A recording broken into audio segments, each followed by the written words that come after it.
So, my number five is the fact that I learned a lot more about drug policy in BC, uh, especially regarding harm reduction and safe supply.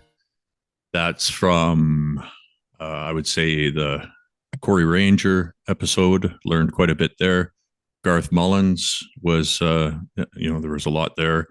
And Maya Salovitz brought a lot to the table that way too. But then just researching and making sure that I had the right, the most current information for the groups that we facilitate, and then for the show as well.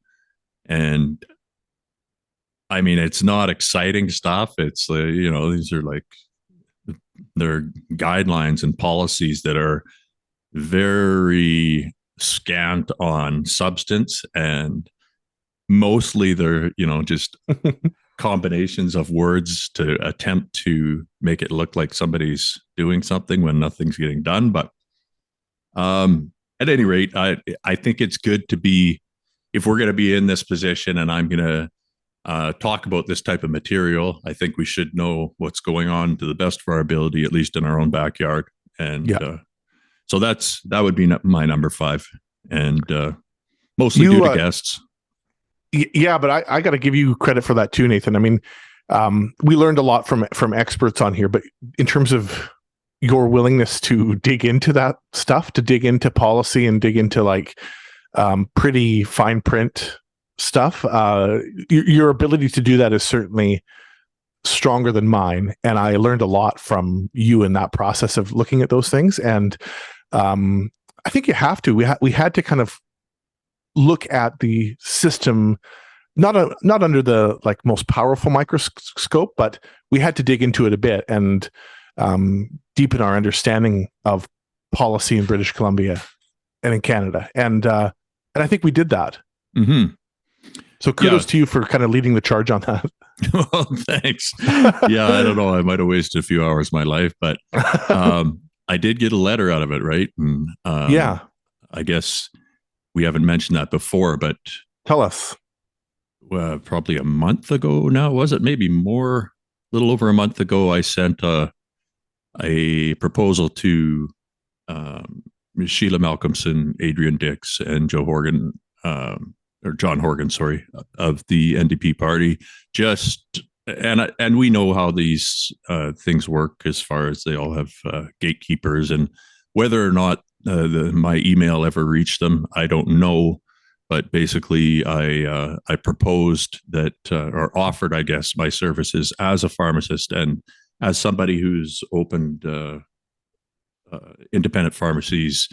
I've done 2 in the last few years, so I'm relatively fresh with that stuff and could put together a facility probably fairly quickly.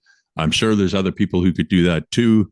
I just thought that with my background in personal, what I've done personally with recovery and addiction, and then my Obsidian support groups as well, I thought it might be a good idea to at least throw that out there and offer to put together something that they could use to generate guidelines for how safe supply would work.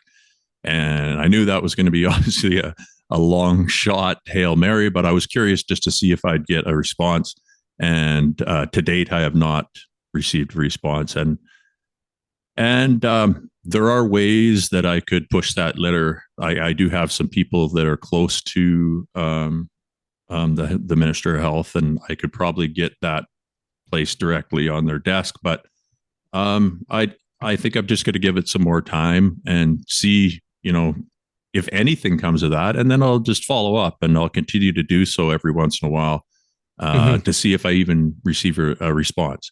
And this is coming from a position of, I don't know anything about what those people are trying to do in there as far as what they're facing on a day-to-day basis running this province and trying to, mitigate all the different political hurdles and things that they have to do in that job that is probably, I mean, who knows what it's like on the inside there. But I did I put together something that I thought was reasonable as far as uh, here's a document. I mentioned that I had some doctors that were interested, some nurses. It wasn't going to just be me.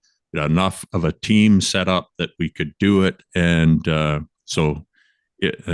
offer stands if there's anybody out there listening who's near those people. And